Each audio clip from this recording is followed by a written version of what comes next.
Hello, dear church. So, what do we have so far? We are still busy with how to make disciples. We are in part 2. That's about the metaphors of reaching out, the metaphors of the mission. So far, we've spoken about the idea that we are ambassadors of Christ. We represent Him in a world where we are not citizens. We have spoken about the fact that we have this treasure in jars of clay, the treasure being the gospel and our bodies being the jars of clay. We have spoken about the idea that we are soldiers of Christ, that we are on a mission to take over the world, and we've got one commanding officer, and so we don't get involved in all kinds of other things. And then we spent 2 weeks talking about salt. The first 3 metaphors come from Paul. The idea of salt comes from Jesus. And I think that this metaphor of salt we can still explore and discuss and look at it deeper.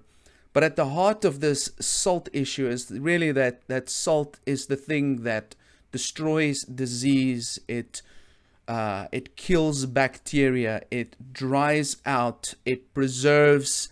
And in that sense, when we speak up, we are preserving people. We are helping people. When we are salting, we are making the world a better place to live in, although it is painful. And that is often why people who live in the world, people who are sin infested, they don't like Christians. They don't like faith. We see it in politics because it really hurts to do the right thing. And people rather choose the easy way out. And salt, if you take salt, you put it on a sore, it burns like crazy, but it heals.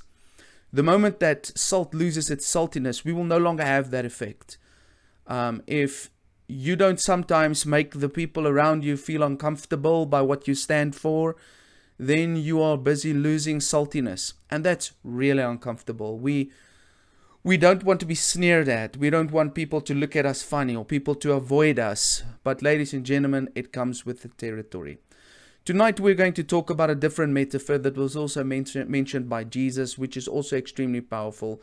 And it's the verses right after that Jesus spoke about the salt that he speaks about the following, where he says, "You are the light of the world. You are the light of the world." And in a sense, this is a more passive form of evangelism.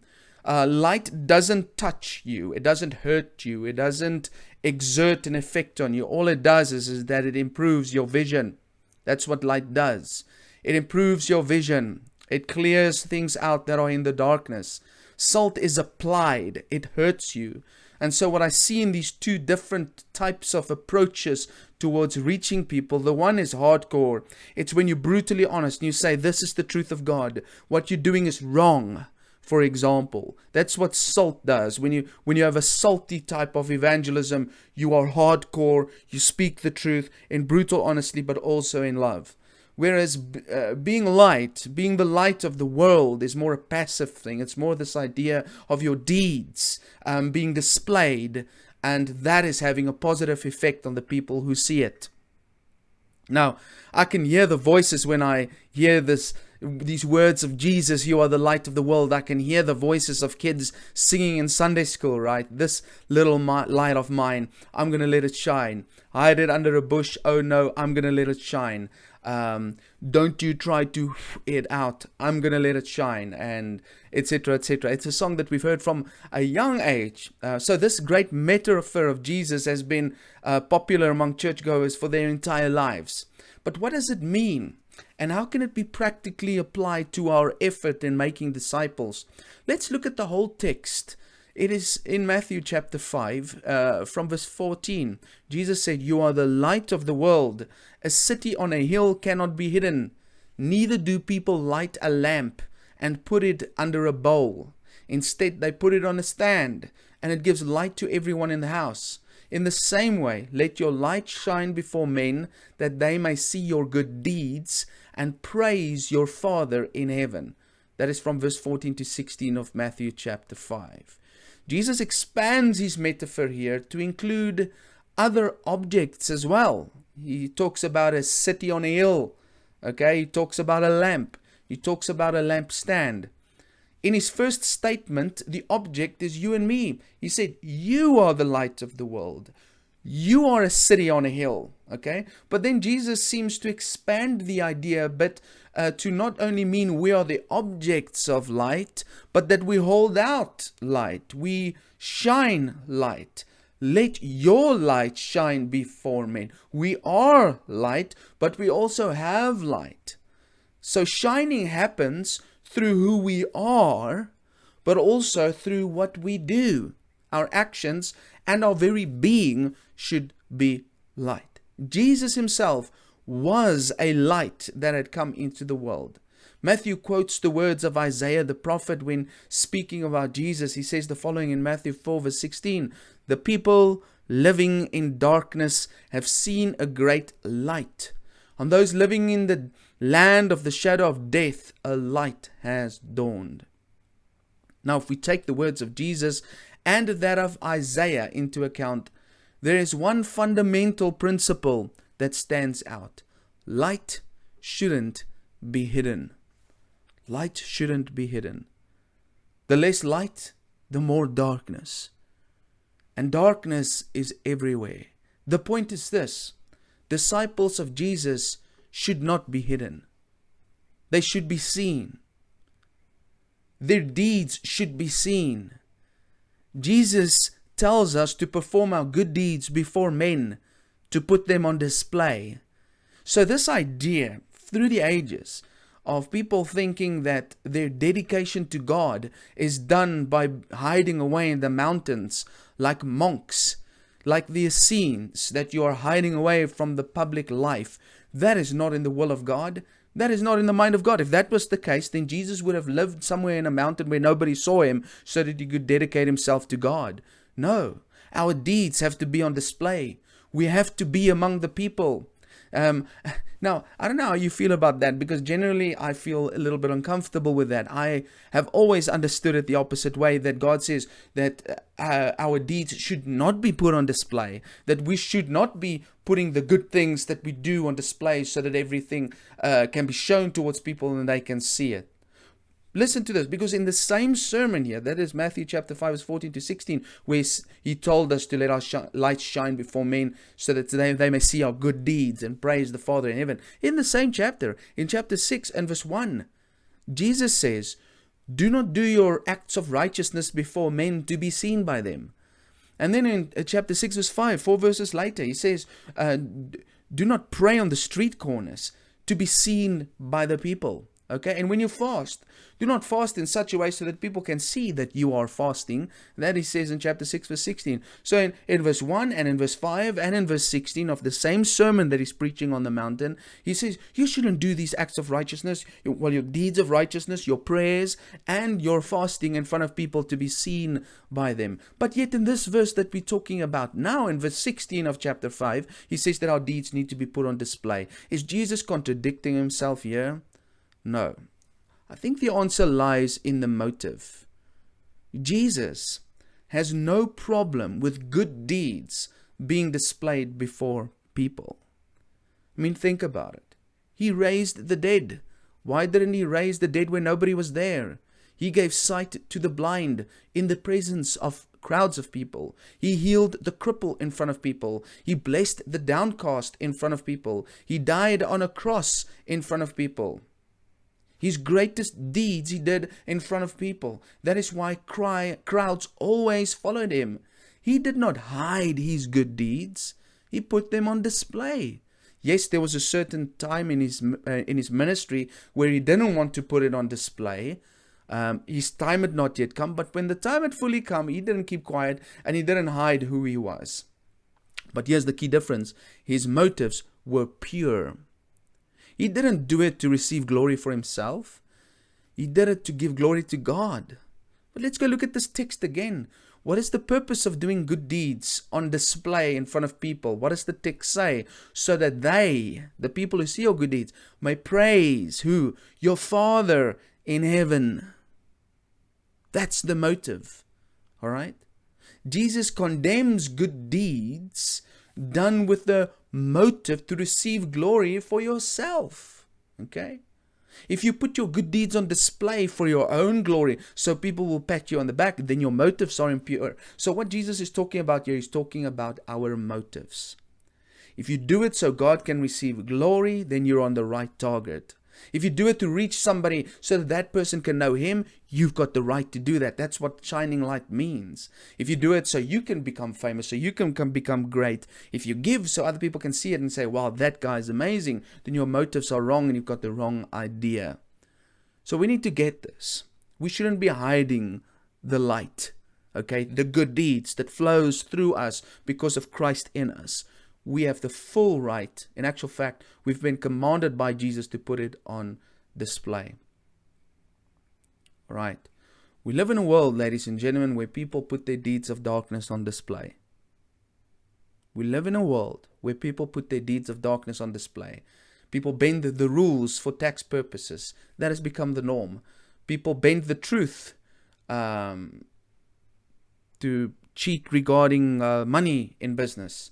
Sacrificing integrity for success has become the norm. Sexual immorality has become the norm. Not waiting for marriage to have sex. It's become the norm. Foul language and crude jokes have become the norm. The deeds, thoughts, and attitudes of darkness have become the norm. Television, social media, and the internet has put these norms on display. Now we have been tasked to shed light in this darkness, to stand up and say, I will rather lose my business than lie. I will wait for marriage before having sex. I choose to use pure speech. I will rather pay taxes and have less money because it is right. And these are just simple examples, but being light is doing right. And we should never hide doing right. That's what the world needs. The world needs to see, okay, this is darkness, this is light. Being disciple is synonymous with standing out in the world. I'm going to say that again. Being a disciple is synonymous with standing out in the world. Unfortunately, many of us have become great at standing up in the church, but not in the world. Consider the following apt parable of the candles. There was a blackout one night.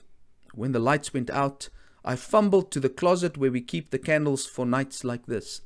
I lit 4 of them. I was turning to leave with a large candle in my hand when I heard a voice. Now hold it right there. Who said that? I did. The voice was near my hand. Who are you? What are you? I'm a candle.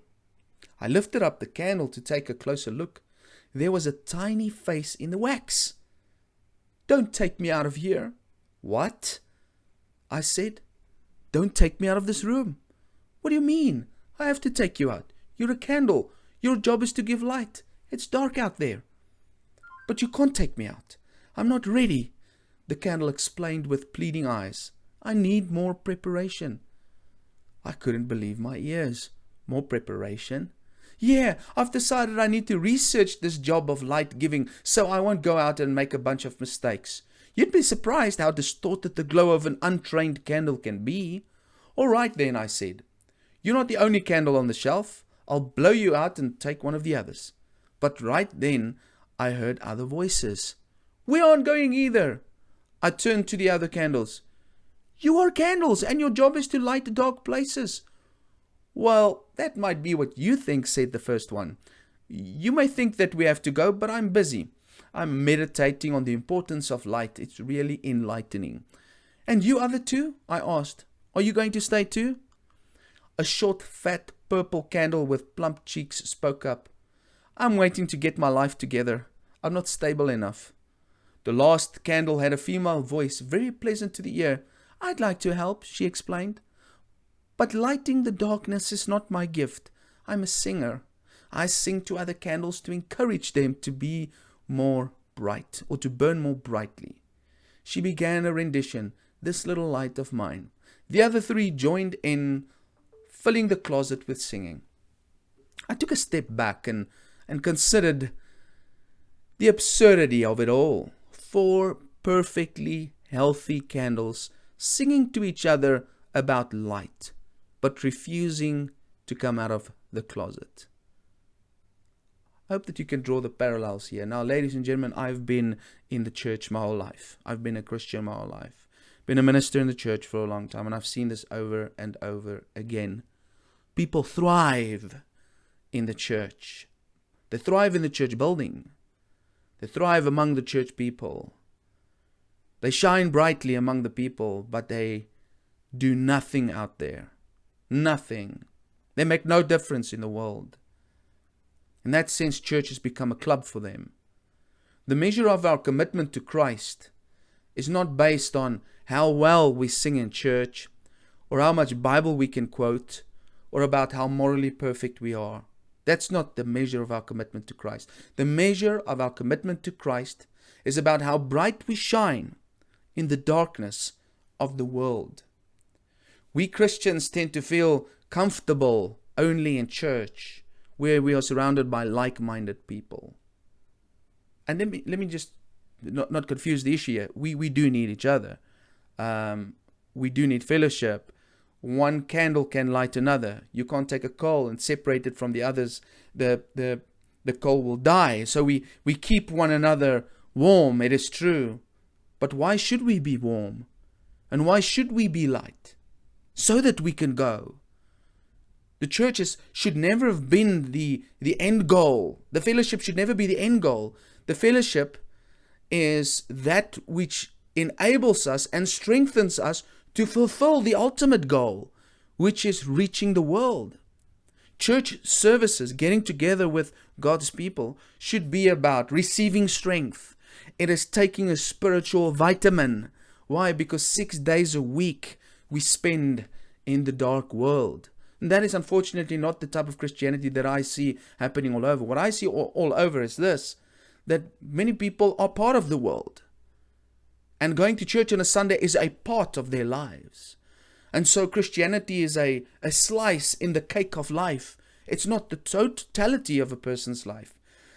And so the idea of going to church is a substandard idea. It is a nice experience, but there's a lack of spiritual depth, because church then becomes just a tradition, a section of your life, and it doesn't become this feeding moment to feed your soul and gain strength for the mission that lies ahead during the week.